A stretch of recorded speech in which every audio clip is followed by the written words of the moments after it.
That counts as something stupid.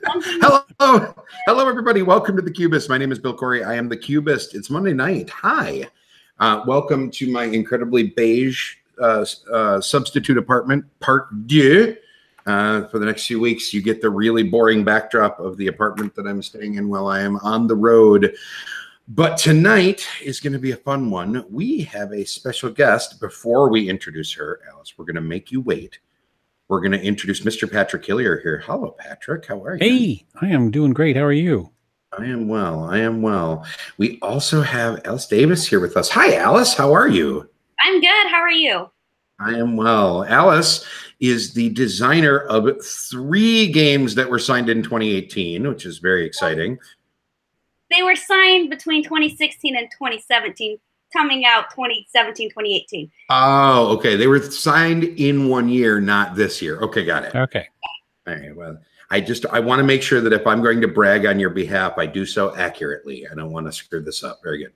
Anyway, most importantly, one of her games is called Thieves Den, which is going to be hitting Kickstarter at the end of this month. So we're going to talk a little bit more about that later on in the show, and along the way, talk about other heist games. Games that involve stealing and theftery and all sorts of other naughty bits. But first, before we get into all of that, let's start with what we've been playing lately. Let's start with Mr. Patrick Hillier. Patrick, what have you been playing lately? Well, I have behind me Space Base. So I went to Craig Botch's birthday was a couple weeks ago, and I went and I played Welcome to Centerville, but I picked up Space Base because it was held at a game store. And like when I go to brick and mortar places, I like to buy something to support brick and mortar stores. So I picked that up. As it should be. Yes, and I picked that up and brought it home. And I have to say I struggled with the rules. As you know, I'm a rules complainer, and yeah, I got the rules out, and this is kind of like Machikoro in that you roll 2 dice and you're trying to activate some cards. So you have a tableau of cards that are 1 through 12. I'm sorry, and when you roll the dice, you're going to activate either the 2 of them added together. Say if you rolled a 1 and a 6, you could activate your 7 card or your 1 or your 6 card, and they're either going to give you some money to buy things, or they might give you some points. I forget what they call them, these little planetoids, which allow you to save more money per turn, or maybe some victory points. And the other player on future turns, when they buy cards, will have things to do on their turn. The issue is multiple things. First thing I did is I rolled a pair of 1s. The dice have a rocket on them. Yes. There's nothing in the rule book that says what that symbol means. I searched for probably 10 or 15 minutes through the rule book for what's this one mean. Finally got on the internet and in the FAQ, it says, those are just cute symbols. They don't mean anything. We just put them on there for something to do. I'm like, oh, okay, thanks for wasting all my time. And then there's just a lot of symbology on the cards. They're all English, kind of independent, with all these little symbols about, the basic symbols are straightforward, but when you get into the more expensive cards, they get kind of complicated. Like, do this if you get to do that, or buy these gems, and then you spend the gems to do these other things. And the rules on those are pretty horrible. So then I muddled through it kind of in a solo 1 versus 1, just learning how to play a game, and just was like, all right, I need to get on the rule, be a BGG and figure out how to play this. And somebody said, well, the first thing you need to do is get on the AEG's website and download the latest updated rule book, because they completely redid it. And I got on it, and not only had they redone it once, but they had already redone it several times. So there was you're downloading the latest month's version of this rule book. And I was like, this is ridiculous. And, we've got friends who are rule book editors, right? We got Travis and Paul and Dustin, Paul Grogan and Dustin Schwartz, so we kind of preach that rule book editing needs to be done. And, so the first thing I did is I looked at my old rule book, no editor, looked at the new one, an editor and like 3 proofreaders. And I was like, this explains it. So, so I played it again tonight. That's one of the reasons I was a little late getting on the thing. Is like they say, hey, Cindy, let's get another play of this in before the show, so I can actually talk about a gameplay now that I know what I'm doing. And it just plays a little slow. There's the, they're really tiny cards. They were hard for her to read, and even with just 2 players, there was just a lot of time. Like, okay, there's a new card out. I got to read it. I got to figure out what it does. Where's it going to go? It's just it's okay. It's just okay. So, and on the Cubist scale, because I'm about to tell you all the ways that you're wrong in a hot second. Okay, go ahead. I want you to give your rating first on the Cubist scale of buy it, play it, forget it, or burn it. Yep, I'm going to forget it. You're going to forget it? Okay. Yeah. I think that this is fascinating because I think this proves a theory that we've been throwing around in the board game industry for years, is that different people learn games in different ways. Because I had no problem with this rule book. Right. But I agree that there are edge cases, but I was able to intuit them fairly easily. And so I think it's interesting that for you, a rule book that I found to be a breeze, mostly because I just sort of intuitively understood the game straight out the gate. So I didn't find myself looking up things very often. Was such a struggle. And this is not me picking on you at all. This is just proof that different people learn things in different ways. And that's all I mean by that. Yeah. I adore the game. Like, it's one of my favorites additions to my collection in recent days. Although I will say that I don't think you should ever play it at 5 players. Oh, it is be pretty slow. Painfully slow at 5. Yeah. I think four is almost too many. I think this game wants to be a 2 or 3 player game. Sure. It's sort of like the first time that I saw that you could play Caverna with 7 people, and all I thought to myself is, who decided that what you really needed was 6 hours of this, right? Like, that's a bad idea. So do you think there needs to be a legacy version of Three Space? Well, if we're going to have Legacy Machikoro, that was the joke. I think that there's no reason we can't. Okay. Fine. All right. So for you, Space, and just as a reminder to the show, our loyal viewers, I gave it a buy it, and you give it a forget it. So now it's somewhere in the middle. Now you're on your own, folks. We can't tell you. Now, I'm gonna ask our guest. You're friends with Levi. Now, doesn't he have a game similar to this? I forget the name of it. Horizons? No. He's got a game that's dice and cards and. There's Ruse. Ruse is a card game which has a solo dice variant. Are you talking about one that he designed, or a Daily Magic and Daily Magic has? Yeah. That'd be VCK, Valeria Card Kingdom. Yes. Machikoru. Yeah. Yeah. I wasn't sure if you'd played any of these and how those compare to this, to either of those. I've never played it. Oh, okay. So I give zero advice. Okay. Well, I've heard that compared in the camp of these roll a dice, buy a card action games. So. Gotcha. All right. But dice and stack up on the 7s. There you go. That's kind of what we did. Yeah, I had some really amazing things. My eight thing was really kicking it for me, but Cindy beat me by 2 points, and that's probably what kicked it down over into the forget it category. Now we beat me.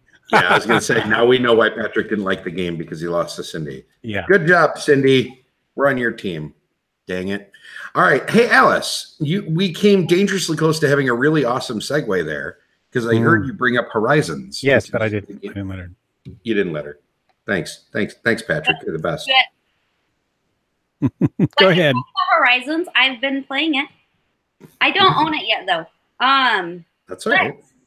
I don't think I've read the rule book, because you just get the person to make it to teach you how to play it. That is the best way. You don't get any rules wrong. Right. So yeah, I live really close to Levi, and I've played Horizons quite a bit, and it itches my TI4 need, which, after thinking about it, now we're playing on Saturday, Twilight Imperium, the 4th edition. But Horizons, I have played quite a bit recently, and I love it. Cool. This is a Daily Magic game. Levi was just on the show a few weeks ago. And so for those of you that remember that show, Levi was an awesome guest. We're going to make you talk about the game in just a second, but Patrick, who is the artist of Horizons? You want to look that up and get ready for that one? Yeah, I will. For Horizons. I know. But Patrick is the official mispronouncer of names here on the show. You don't do that. What? I said, don't do that. Okay, fine. Don't do that. All right. So tell us about Horizons, Alice. Horizons is a 4X game that you can play in just like an hour. So you're exploring different worlds, and you're going to build colonies and settlements on these worlds. But you can also get ally and mission cards. And with these cards, you can chain them together to gain more resources. And I don't know. I just like the chain effect, and I like exploring and building area control. They have different, what do you call them? Allies. So you can manipulate your gameplay. Gotcha. And now I'm drawing a blank on Levi's game, and I was just playing it. That's okay. That's all right. So it plays like a 4X style game. Yeah, where you're. Go ahead. No, that's okay. So it gets it done in, what did you say, like an hour? In an hour. Yeah, nice. You're gaining knowledge by exploring worlds and completing missions and placing structures in order to gain majority over different solar systems. Very cool. Very cool. The art is really awesome in the game. I always have the page pulled up on BGG while we're talking about the game, so that way I can kind of keep up on it. And I really like the visual style of it. Very, very slick. All right, Alice needs to pronounce that name then. If she's not going to let me. All right, Alice. The Miko. No, I don't know how to pronounce it. Oh, like the Miko. All right. I think in Levi's Kickstarter video, he even says art done by the Miko. Okay. I don't even think he pronounced his. All right, well, that's fair. That's fair. All right. So, what is it that you like so much about Horizons? Just to sum up. I like that you're able to explore different things, and you have a lot of different actions. You have choices on what actions you could take. You can chain your your ally cards together to gain more resources, and the better you chain them, the more things that you can get. Awesome. All these options, all in one. Mm-hmm. Like, a big 4X game. Very cool. But in a nice, tight package. That sounds awesome. Yeah. So, all right, you don't own the game yet. So I suppose if we're going to ask for a rating, this is even more meaningful from you, right? Because buy it, play it, forget it, or burn it. Now we need to know, are you going to buy it? I Kickstarted it. So yes. There you go. Very cool. Absolutely. And then I'm going to get a signature on it because that's what I do. Right. Nice. Because that's very cool. Very cool. All right. Go ahead. I was just going to ask, I know you're comparing it to TI. Have you played Eclipse? I have not. Okay. We'll just leave that alone. Yeah. Is that something I need to do? Well, yes, wow. You do. It's in the similar vein. It is. It is the greatest game that has ever been designed in the history of man, at least according to me. It's my #1 game. So he's attempting to poke the bear here. And I haven't played. It's a good game. I'm not. It is a very good game. No, it's also a 4X, and it also takes 6 hours to play. So no, it only takes 6 hours to play when I'm teaching a whole table full of new people. Okay, well, that's been my own experience. You take meal breaks between them. We did. We took a day. We did actually, and play other games. No, stop it. Whatever. He's just trolling me, Alice. Don't listen to him. Seek it out. Eclipse is real good. Speaking of games that are good, and speaking of Kickstarters, I got a chance to play Root for the first time yesterday. This is the new game from Leader Games, the sort of second coming of Vast. Mm-hmm. Not exactly, because Vast actually had a second coming already, a second edition. Mansions or something. Yeah, this is the spiritual successor to Vast is maybe a better way to say it. This is a asymmetrical game where the forest has been taken over by the Marquis de Cat, and yes, and the Eyrie dynasty is attempting to reclaim their former glory. Meanwhile, that's a bunch of birds. Meanwhile, there is a raccoon vagabond traipsing around the woods who sort of functions like an adventurer. And then the Woodland Alliance, which are all the minor creatures that are just hoping for sympathy from all of the terrible critters that are running around trashing everything. For all intents and purposes, it is a light area majority / war game / points race game. There's a victory points track.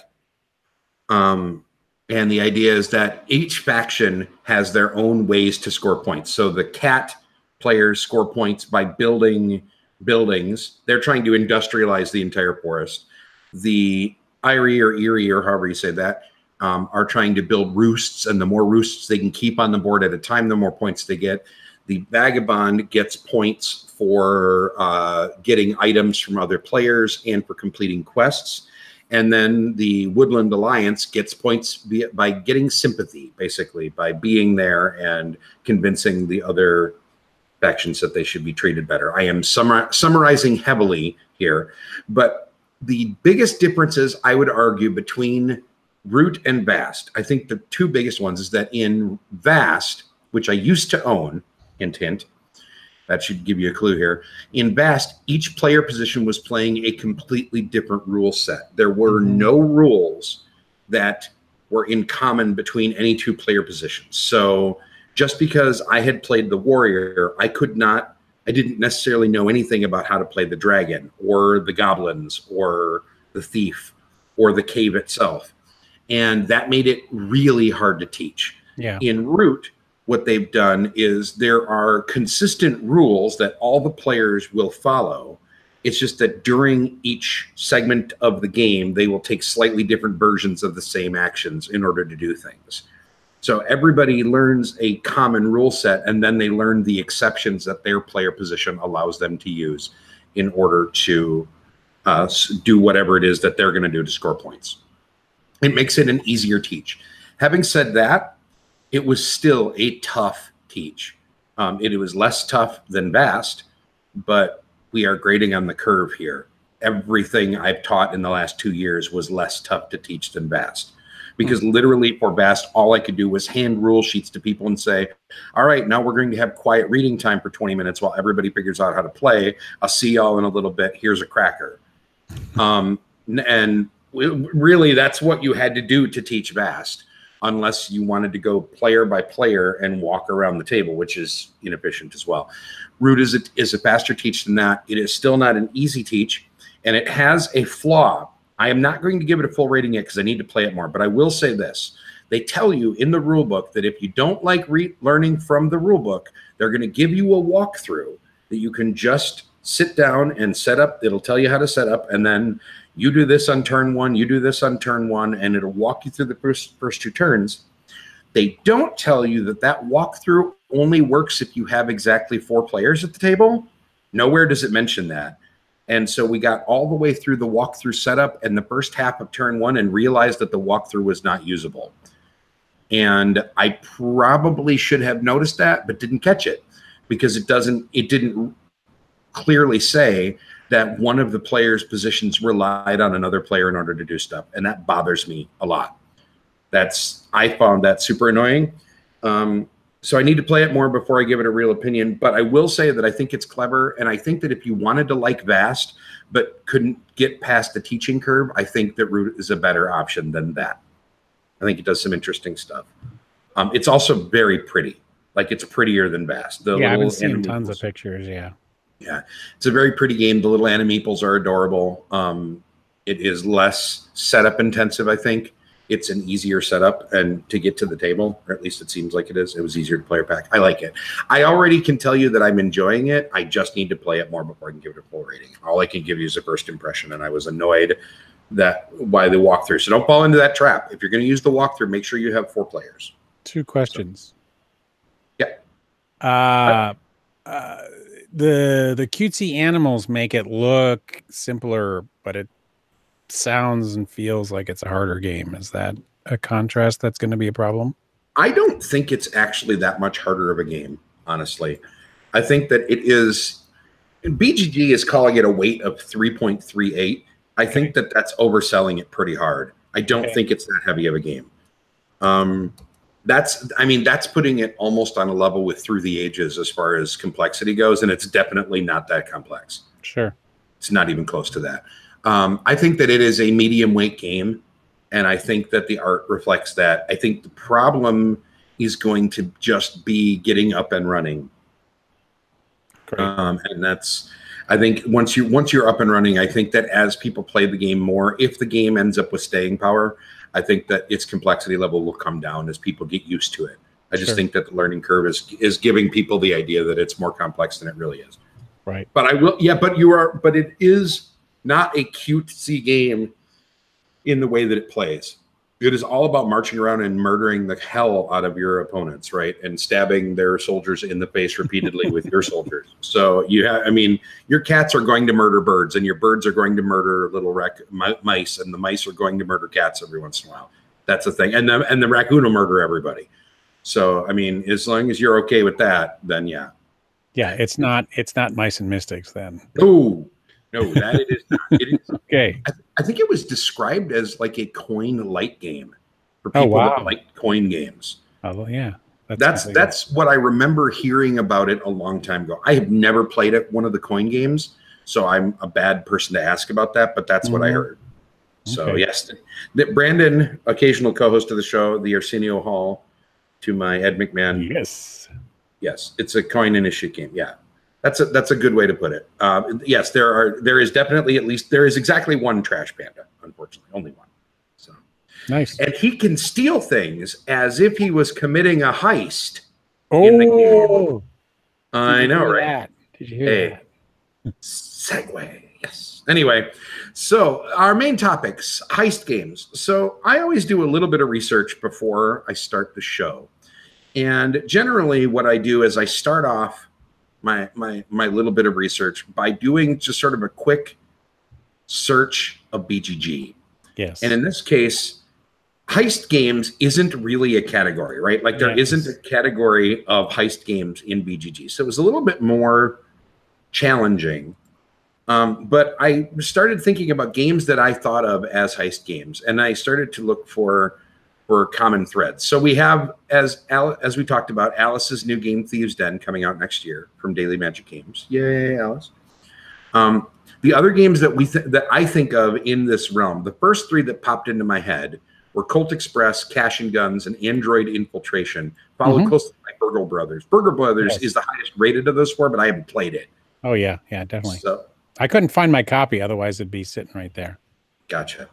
So let's start with the idea of we're going to use Thieves Den as sort of our case study here, Alice. I hope that's okay. Go for it. All right. So what inspired you to do a heist game? How did we get there? So it was actually a Valeria first. I themed it Valeria. So basically I wanted a game that all my friends can play that's intro to a bunch of different mechanics. Okay. And when Daily Magic picked it up, they thought that it would work well in the 10-minute heist world. And so the theme kind of moved into that. But originally it was not 10-minute heist.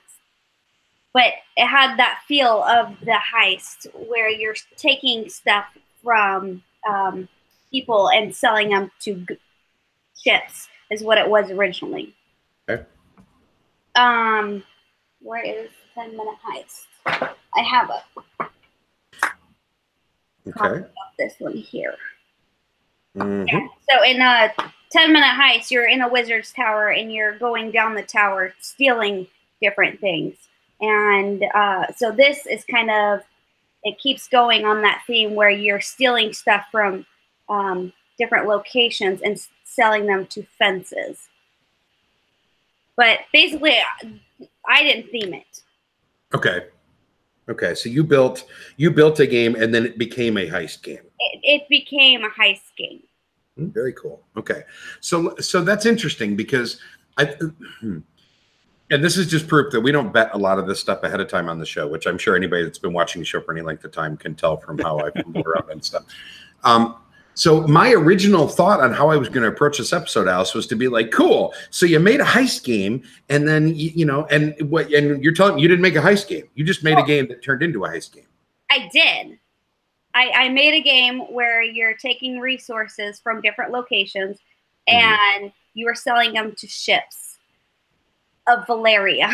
Sure. And then it went like it just changed. So, right.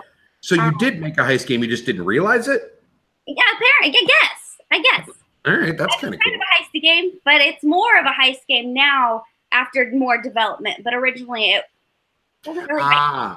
Okay. So in the initial design process, it wasn't necessarily a heist game per se, but as from the point of conception to now, it has migrated into that. Okay. Into more of a heist game, yes. Very cool. So let's break down what we mean by more of a heist game. So in your opinion, and we're going to start, I'm just going to go around the table. I won't weigh on this. I'll just moderate for the moment. Alice, what defines a heist game?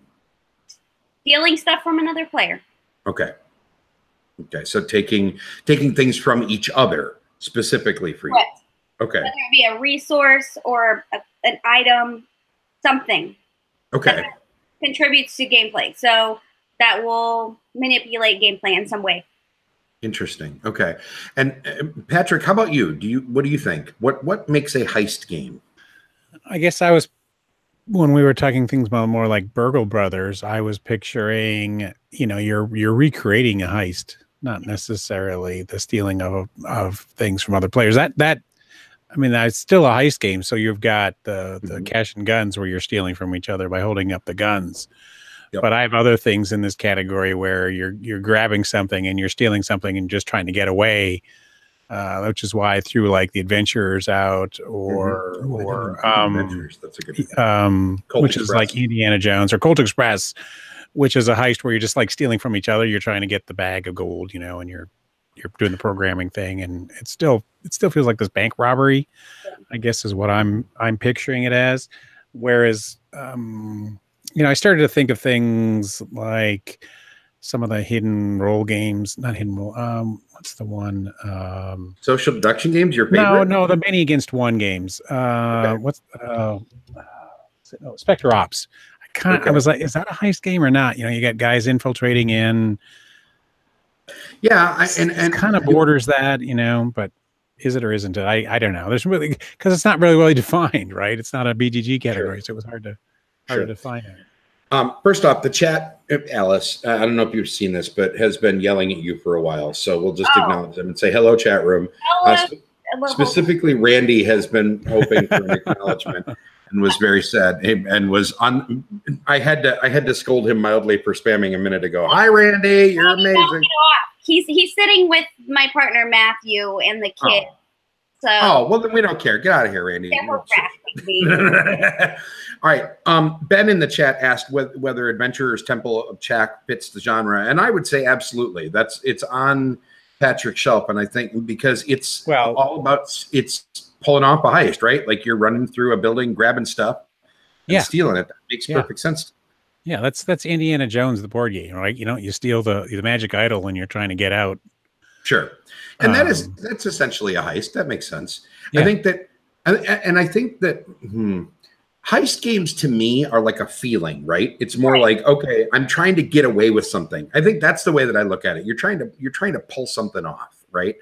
Like something that you're either stealing from the other players. So in like the case of Thieves Den or Cash and Guns are both games where you are just literally taking money from each other, or even or games where there is a place that you are trying to take things from. So now we're talking about things like the Adventurers, Burgle Brothers, I think is that sort of thing. There's what is the other? Android Infiltration is actually one of my favorites. I think that's sort of an underloved game that's all about breaking into a cyberpunk place and stealing stuff. Yeah, that was a good one. Ink and Gold, it might count as that too. That's an interesting take on that too. I wouldn't have thought of that, Paul, but that's a cool idea. Yeah, you're going in and stealing stuff and trying to get away with as much as you can. Absolutely. So it feels like there are maybe subgenres here, right? Like there's the genre that is taking from other players, and then there's the genre that's taking from the game itself. So there's a press your luck side, and then a PvP side, so to speak, right? So PvP and PvE, and then some of the games are going to split the difference. Like Colt Express is as much beat up on the leader once somebody gets away with too much crap and shoot him as much as you can, screw him over. You know what I mean? Or hopefully punch him and steal all his stuff or whatever, as it is stealing from the train itself. That's interesting. Very cool. All right. So what are the elements that make these games compelling to you? And I'll go backwards this time. Patrick, what is it that makes a heist game a compelling play experience? Like for good or for ill? Like what are the qualities that affect the quality of one of those games? Well, I like them that they're kind of recreating that adventure, you know, that you feel like you're in that heist movie, or you know, we talk about Burgle Brothers feeling like you're doing an Ocean's 11 movie because the characters in it feel like characters in a movie, or The Adventurers feels like an Indiana Jones movie, or Colt Express feels like some crazy Western, you know, where you're punching each other and, you know, you're recreating that adventure. That's half the gameplay. It's just the silliness of the adventure. Gotcha. How about you, Alice? Like, what are the specific elements in that game that really make a game like that sing for you? I like taking things that don't belong to me. So a little bit of like fantasy fulfillment? Things. For example, Cover Your Assets is a huge, big, awesome game in my house because my kids like it. Have you ever played Cover Your Assets? No. I think I have, actually. Okay, yeah. It's a card game where you have your assets in front of you and you can steal people's assets by playing the same card. Okay. So it's a thievery game. And my kids will steal my shit, even stuff. Steal my stuff. Will steal my stuff, even if I have nothing and everybody else has something. Oh yeah, yeah, sure. So it's kind of a take this, take that. But you have to play with people who are okay with that, because sometimes I play with people who don't like steely games, and then they want to divorce me. Who called me? Someone called me a Care Bear. Was it just yesterday or today? I forget. I'm not sure, a Care Bear like Patrick. Oh, see, now this is interesting. Okay, so I didn't even think about this. So the two sides of this, like the PvP and the PvE side of what we're calling heist games, okay? The PvP side is a subgenre of take that games, it sounds like. Games where you are directly impacting somebody else. Right. And Care Bears like Patrick don't like those kind of games because they just want to sit and play in their little sandbox. The PvE versions of these games are games where the game itself is providing resistance and you're trying to outperform the other player. So like here, since Ben brought it up, I'll use the Adventurers Temple of Czech as the example I'm probably most familiar with here. You start out at the beginning of the dungeon and you're trying to run through it and decide how much stuff, how many risks you're willing to take to try and get loot before you get crushed by the boulder or trapped in the dungeon. Yeah. A simpler version of that, Paul brings up Ink and Gold. Right. Game where it's all about how long are you going to stay in there before you realize that you're going to end up flipping a double and you're going to get booted out. That's interesting. I guess I would not have called you a Care Bear as a guy that loves El Grande, but now I wonder if I should maybe reconsider this. It just depends. It depends on the game. It's a more subtle form of take that I like. I don't like the more aggressive take that. I like aggressive. Yeah. But says the guy that has a copy of Cash and Guns on his shelf right over Alan's. That's Alan's. That's not yours. No, that is not mine. That is Alan's. Like that I've never played that. No, I've never played it. No. Really? No, I don't think maybe I've demoed it, but I've never. I feel like we just outed you somehow. Sorry about that. So no, really. I'm just that. Come on, Bill. You know me. Who's he gonna point at? And he's laughing and giggling and you know me. That's why I want you to play it so damn bad. I think Cash and Guns. Hey, but people that are going to BGG, because you're going to BGG in November, right? I can't go. I want somebody, Chad. Chad in the chat, make this happen. Yeah. Tackle Patrick and make him play Cash and Guns, and somebody put it up on the damn channel. Yeah, I want to see this. That would go well. That would go well. It will be fun as hell to watch. I'll say that. I don't care about that. You'll suck at it, and you'll get shot in the face over and over again. But it'll be super fun to watch. Everyone just shoot me. It'll be hilarious. Can we please do that, Chad? Make this happen. Do me a solid. All right, so Android infiltration. I'm trying to get back on topic here. I like Android infiltration is more of the infiltration one. Have you played that one? Yeah, I like that one. Yeah. that is more of the PvE style, right? So that is everybody is sort of running into the building. You can also mess with the other players to slow them down or get them caught. Yeah. But you're basically just trying to get, so I guess it maybe sort of splits the difference a little bit in that it is one of those things where you can mess with the other players, but you can't necessarily actually, I think you can steal from them too. Maybe it's both. I don't know. It's been a while. I have that one up here. It's been a long time since I played that. Yeah, that's one of those games that has had a spot on my shelf because I like it. So, oh my goodness. Hi, Kimberly. How are you? So, very cool. All right. So, why are all the hosts in the chat room? Yeah, so we have every host except will be in the chat room. Aren't actually in the show. That's fine. That's fine. They're all busy. Okay, so let's talk about So Thieves Den for you. It comes out August 20. I don't want to say the wrong date. 28th is when the Kickstarter is going to go live. Yeah. Very cool. And what is the selling point? So obviously we can't see the Kickstarter page. I don't know, and I'm not trying to get you to drop trade secrets or whatever. But like, if you have to give an elevator, you would have to let him know about that. He'll answer you, baby. He's in the chat room, so he can. Right. And we're not gonna. And I'm not saying anything like that. I guess what I'm asking is, if you're trying to get people to sign on for this game, like if Alice is sitting at a table with a demo.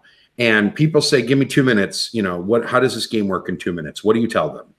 How do you? Go for it. I'm sorry. Go. Yeah, I tell them that this is Thieves Den. It's a drafting, worker placement, resource management, intro to all of those mechanics, and set collection that plays in an hour, and it will teach you each of those mechanics in a fun fantasy themed game.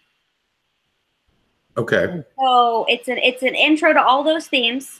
You can learn how to do them, and then you can go on in your gaming world from there. So if you like a certain aspect of the game, if you like the set collection, you can go on and play a bigger set collection game. If you like the drafting, you can play a Seven Wonders or something bigger on that. So it's an intro to a bunch of different mechanics all in one. Nice. Very cool. Friend of the show, Neil, knows you, Alice, and is very excited. Oh, Brandon Neil. He's my artist for my box. He's coloring my box right now. Very cool. Very cool. Yeah, I say the chat room is loves you. I know. Your fans have come out in force tonight, and also whoever that Randy guy was that I yelled at a minute ago. He's in there. Yeah. I'm just going to keep hammering and keep picking on him. All right. So anyway, Thieves Den. You're going to draft different locations. So this is my favorite one. It's a well. There's 30 different pieces. There's 30 different location cards with 30 different pieces of art. And these location cards, you're going to place thieves, and you're going to gain resources. Once you gain those resources, whoever owns the card will get an owner bonus. Lords of Waterdeep style. Right. Yeah. Okay. Right. You're going to take those resources, and you're going to sell them to fences. Fences are people who want stolen goods. So this fence, which is me, I recognize that picture, wants those different goods on the card, and it will give you prestige, which is victory points at the end of the game. So basically, you're going to different locations. You're collecting resources to sell them to fences for victory points. You can play on other players' cards to get points. You can go to a wizard's tower to spend potions to do special things. Yeah. So it's basically an intro to all the mechanics you can think of. Yeah. Very, very cool. What is it you think about this theme that makes it so compelling? Because if you search and if just you search the word heist on BGG, you get a fairly, and that's a pretty specific word, you get a pretty wide spread of games, both in terms of quality and popularity. So what do you think it is about this style of game that is so appealing to people and gets people in? This style of game in particular, you're doing stuff on other players' turns as well. So if somebody's stealing something for you, you get something. And so there's not much downtime in this game. Okay. So when it's not your turn, you're not playing on your phone, because if you don't collect your resource, you're SOL. You're not going to get that if you weren't paying attention. But that's just the house rule. I mean, you can be like, hey, Josh, get your thing. But resources are finite, so I'd keep my mouth shut. You know, that's. So what you're saying is that Care Bears like Patrick can play the game all nice and huggy and stuff, and then real gamers like us. No, I'm kidding. Yeah, unless you play Petty, then you automatically lose, because that's his rules. I'm sorry, what was that? I said unless you play and you tie with TC Petty, and then you automatically lose, because that's the rules for him. Nice. Patrick, what do you think? What is the appeal of this theme overall? Like whether, because let's face it, we've talked about 5 or 6 different heist games here, and they all have pretty different mechanics, right? Like Colt Express is ostensibly a program movement game. Thieves Den is a worker placement and drafting and set collection game. Burgle Brothers is kind of its own critter almost entirely. You know, we've got all these different games that Cash and Guns literally has Nerf guns. You're aiming at each other's faces. But so they all mechanically are different, but thematically they all seem to resonate with a really specific style of play. Why do you think that is? Those games, or are these games in general? The theme in general. Oh, I don't know. I mean, I don't know. Just something fun about playing a thief. I mean, I always liked playing a thief when I was in Dungeons and Dragons. You know, stealing something and Unless you roll a 1. What? Yeah, and you know, this is the going back to town and fencing goods stage. You know, it was kind of a lot of times that never got role played actually. So I think this is an interesting part of the game. But I guess what I'm saying is there like a fantasy fulfillment aspect of this, right? Like we live in a society where we don't steal theoretically. Yeah. Most of us don't. Right. So this is like we get to indulge all the naughty sides of our personality in some sort of meaningful way. Yes. Is there value there? Like and I'm sorry, I'm going to go super meta, but this is what okay. So full disclosure, when I play D&D and I come from a D&D background, I never play bad guys. I always play very good characters. I always play heroic characters that are all about self-sacrifice and giving for the group or whatever, because that is to me the kind of stories that I like telling. I am definitely in the minority in most of the groups that I've been in the past. And I am usually the first guy that gets fleeced out of all of his stuff. Because my personality doesn't resonate with the idea of stealing, right? Like for some reason, and I'm not saying that anybody else's do, okay? I'm saying that like that part of this doesn't really trip that part of my brain. So I'm asking honestly here, what do you think it is about that indulging our fantasy side that makes it such an appealing genre? Because there are a ton of these games. And they are always the games that get the biggest, loudest reactions, right? Like you can't walk by a Cash and Guns game without hearing people giggle as they're getting screwed over. What is it about those games that that's more fun because you're pointing a gun at grandma than because grandma never lets you have seconds, so therefore you want to be able to point a Nerf gun at her face and yell at her for a minute. Maybe. I don't know. I think it's escapism. I think it is. Yeah, Ben in the chat said it at almost the exact same moment. Oh yeah, there he goes. Getting to do something we can't in real life and have no consequences. It's liberating. Okay. Right. Huh. The weird, because that's legitimately not. I don't know. Maybe. I don't know. That. What do you think about this, Alice? Is that you think that's where we are with this? Is it all escapism? Is that why this theme works so well? I think so. Like. Back to D&D, I'm the kind of character who cuts everything down to make earrings out of it, whether it's your trainer or not, because that's what I do. Wow. I don't know. The fantasy theme is good, but yeah, doing something that you can't do in real life, you know, and not having any consequences except getting a divorce over the person who's playing with you. I feel like I want to send somebody to your house and moderate some of these games. I'm worried. No, I'm kidding. Okay. We have games we can play 2 players in this household, and there's games that we cannot play 2 players with each other unless we're playing with somebody else. We cannot play 2 players. Okay. Because somebody will end up sleeping on the couch or the porch or the backyard. But the thing is I'm the mean one, and I know it. And do you end up on the couch? No. Oh, well, there you go. Nice. All right. And you know what? I guess I don't want to be completely disingenuous, right? Because like Eclipse is my #1 game. And Eclipse, there is definitely a satisfaction in building a Doom Armada and then just flying and just completely squishing whoever the player is that's next to you. Because so it's not like I'm not a Care Bear, right? But it's for some reason it's this theme that there's always been a little bit of a disconnect with me, and so that I was kind of excited for this episode because I was really hoping to kind of pick your brains on this one a little bit. I guess the escapism thing is not some I never really thought of it in those terms, but maybe that's just because that's not the way. I also can't farm for chickens and wild boars and whatever like I would. That's boring. What? Like Agricola? Patrick, I really want to thank you for being on the show. Get out of here.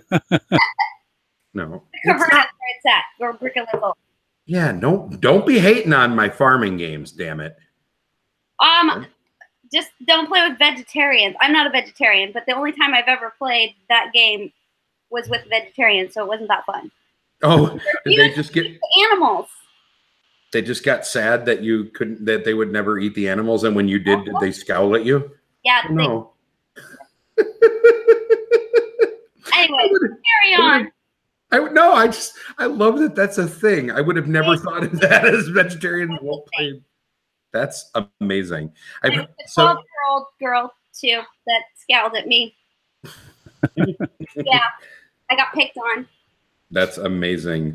Randy says you are mean, and Matt says you're brutal at Ticket to Ride. So maybe you are mean. I'm mean. Oh boy. Oh boy. All right. I think that this is interesting. And this is so when I said that I searched and I found a ton of heist games, it occurred to me that I had to do a little bit of digging in order to figure out. So let's go through real fast and talk about the ones that we think are the best. And we'll let you say Thieves Den if you really want to, Alice, but do you have a heist game that you really like besides Thieves Den? I would have to go I like Thieves Market just because it's quick and fast and I roll a lot of dice. When I was looking up the different things, I actually own this one. And then the Cover Your Assets just because we play it so much and my kids enjoy it. And I think I like playing it just because of how much my kids enjoy it and I can take stuff away from them without feeling really guilty. Yeah, so. Gotcha. Yeah, and 10-Minute Heist is also a good quick game as well, too. So I like quicker, faster games, or I like 7-hour games. So so it's either TI4 or 10-Minute Heist. Got it. Yeah. Perfect. Patrick, what's your favorite heist game? Burgle Brothers. I like that. I like the characters in it. I like the 3-dimensionality. If you've played it with the tower. I've seen it. I still haven't played it. Yeah, and just the mechanisms of it. And if you've played it, it has this guard that you're trying to hide against, and you're cracking these safes, and just the mechanisms of doing that. And then once you're done, you got to get up to the roof and jump on a helicopter and fly away. It's super theatrical. Very cool. I really like Colt Express. And I will freely admit that half of why I like Colt Express is because it is gimmicky as hell. Oh, isn't it? Yeah. Because you actually set it, like, I have never seen a game that gives you more completely useless pieces in that box than Colt Express. Like, there are literally 3D cacti that do nothing. They're just there so that way you can set up little 3D cacti. And then Bill is the guy that popped the extra $5 to get the completely useless play mat to put underneath the completely useless train and the completely useless cacti. So that way I can have a landscape on my table while I'm playing with all the completely useless parts, because I had to be that guy. I think I like, so to me, Cult Express falls into the category, and I have a feeling a lot of heist games do, and I want to, and we can talk about this here for a second, on whether games where you can have fun with failure, right? To me, there's an entire subgenre of games that are, you have to be able to laugh at how bad you suck in order to play this game, right? Like if you can't laugh while your ship is getting ripped apart in Galaxy Trucker, then you shouldn't be playing Galaxy Trucker, right? Right. Yeah. Same deal with like Space Alert. If you can't laugh while you're running into the wall over and over and over again because you accidentally played blue arrows instead of red, you know. And to me, Cult Express and Adventures Temple of Chalk is another great example of this. And Android Infiltration is another one. Those are all games where you have to be able to laugh at how terrible you are doing while you're playing it. And I feel like heists, because that's sort of the aspect of heist movies too, right? Is you have the completely inept guy that is always getting caught. I feel like that's a trope that gets bandied about a lot in crime movies, right? Yeah. That's as much of this as the super smooth Ocean's 11, George Clooney and Frank Sinatra types too, right? Like there's both ends of that. And I think that's why it works so well for me. So for me, I tend to like the games that are more on that side of things. And I guess that's sort of where I take away from it, is that these are the kinds of games that tend to get laughs because they're the types of games that just can embrace failure and roll with it. And maybe, Alice, that's what you were talking about being able to play these games with people that can handle getting stuff taken from them. That's the same sort of thing, isn't it? I guess. Does that make sense? Because then I feel bad sometimes when I'm like taking all the stuff and then I'm like 300 points in front of the second place person, and I'm like, it's no fun anymore. Okay. You all gotta be okay with taking stuff, so you know it's. So don't play with Care Bears like Patrick. Got it. No, don't do it. I like that, Patrick. You are on little kitty table and let them play their thing and play the serious game in the other room. What I do with my kids. Set up, I like that. We'll just set up a farming game on the kitty table for me, and then you guys can just yell at each other for 2 hours. I like that. That's awesome. I think I totally get it. Hey, Patrick, did you set up rapid fire? I did. You didn't? All right. I did. No, I did. You did? Okay, good. In that case, then I can segue into that very nicely because we never even talked about it. So, Alice, before we walk away from this, Thieves Den, Kickstarter on August 28th. If people go to Daily Magic Games, are the links up there? Levi, you're in the chat. Tell us. Otherwise, keep an eye on Kickstarter on August 28th. All over Twitter, Daily Magic Twitter, all over my Twitter. What is your Twitter? We'll talk about EA8TED. Okay. Twitter pated. Twitter pated. Oh, nice. Well played. I like that. I did not get it till just now, and I'm sad that I didn't. It's okay. It's been like, why is your Twitter pasted? That's dumb. I thought it was pasted too. That's what Levi said, and I was like, it's pated. Twitter pated. Thank you, Levi. I appreciate you also getting it wrong. That makes me happy. Very cool. Great. All right. We haven't done one of these for a few weeks now, but it's time for rapid fire. All right. Alice, are you ready for this? I don't know. We will find out. All right. So you're familiar with rapid fire? 27. Nope. Did I get it wrong? You got it wrong. Wrong. All right. Rapid fire will consist of 5 questions. You are not allowed to repeat the question to buy for time. You're not allowed to say to get more time. You just need to spit out the first thing that comes to your mind. And not 27. You're also not allowed to say that. Yes. And you're not allowed to repeat the same answer. Okay. Are we ready? It's gonna be what it's gonna be. It's gonna be what's gonna be. It's supposed to be silly fun. It's always is. It's just silly fun. All Sorry. Number 1, name something weird about Portland. Bagpipe naked people on a unicycle. That's weird. Wait, what? She said naked bagpiping with unicycle people. God. Name a game missing from your collection. There's my Horizons. Horizons, yes. Favorite game to play with your kids. Cover your assets. What is one of the 4 X's? Explore. Name a game with a single word title. And you already used Horizons. Acquire. Acquire, perfect. Oh, that's a good one. Well That's done. it. Well done. You Alice, survived. That was pretty good. That was smoother than you led us to believe. All right, very good. After I answer the questions and you're like, name all these titles, there's a whole bunch of titles right behind Patrick. So I could have just been like, that one. Oh, that helps too. Yeah, doesn't that help? I never thought about that. Yeah, you are basically a cheat sheet every time you do this. I never thought about that. Ben just sold it. No, it is not. It is not.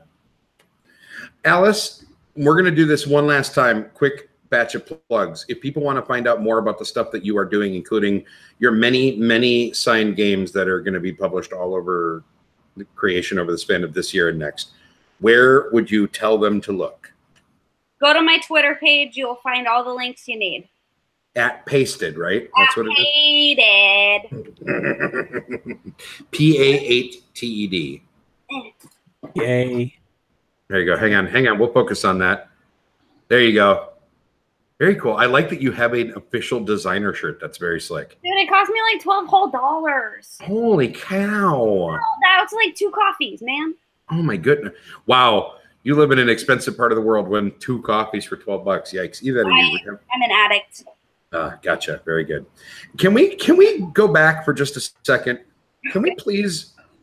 Can we talk? I don't really want to know more about naked unicycling bagpipers, but I feel like if I don't ask, is this really a thing, or did you just make stuff up because you were nervous? Go to Google and just type. No. Go to Google and type this. The answer is no. So there is a unicyclist that runs around Portland, and he plays the bagpipe, and it goes on flames. Most of the time, he is clothed, but they have a day of the year that's naked bike riding. So people ride all over Portland naked, and it's okay. And he unicycles naked by playing the bagpipes because it's Portland and YOLO. I mean, come on, you wouldn't do it? I would.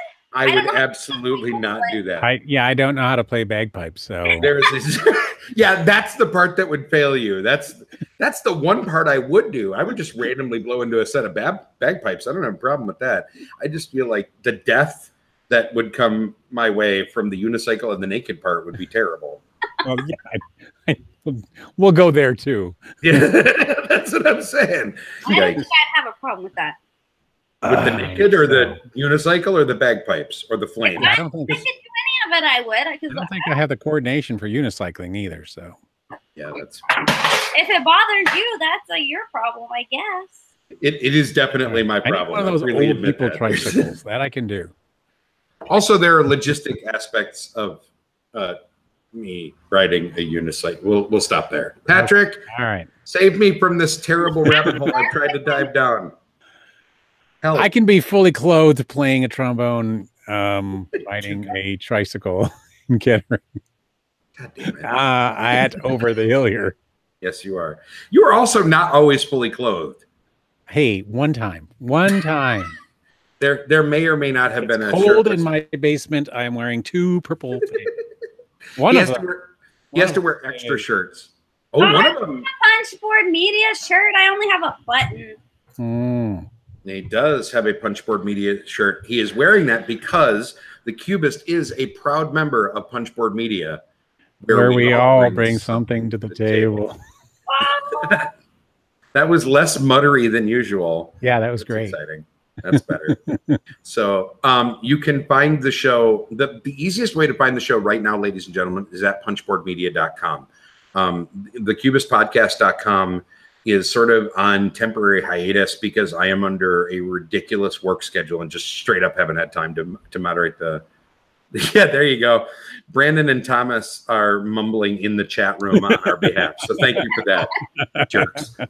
But if you go to punchboardmedia.com, you can find all the episodes posted there because Eric, co-host Eric, is kind enough to put them on Punchboard Media because I am a damn slacker and currently working 7 days a week away from home. So I have not had barely any time to really do any sort of infrastructure or anything. But thank you so much for watching the show. If you want to support the show, you can still get Cubist merch. If you go to the cubistpodcast.com and look at the links across the top, you can support us on PodPledge. Go to podpledge.com and search for the Cubist, or the Patreon is still in existence as well. We sure would love to get everybody moved over to PodPledge, but we know how it is. Some people are going to only be in one infrastructure, and that's fine. So we'll leave that open forever. But even more importantly than all of that stuff, ladies and gentlemen, thank you so much for just watching the show and being regular viewers. We love having all of you here week after week watching the show, even some of you that only roll in at the last possible minute and then bemoan the fact that you missed the entire episode. Boo. Kidding. Tom, I'm hoping to come down by you this weekend. So anyway, thank you so much for watching the show. Feel free to spread the word. All the signal boosting in the world helps as well. Thank you, Alice, for joining us tonight. I wish you all the success in the world on Thieves Den, live on Kickstarter on August 28th. I suspect you will see my name among your roster. So everybody have a fantastic week of gaming and doing whatever it is that you do, and we will catch up with you again next week. Thanks, everybody. Bye. Bye.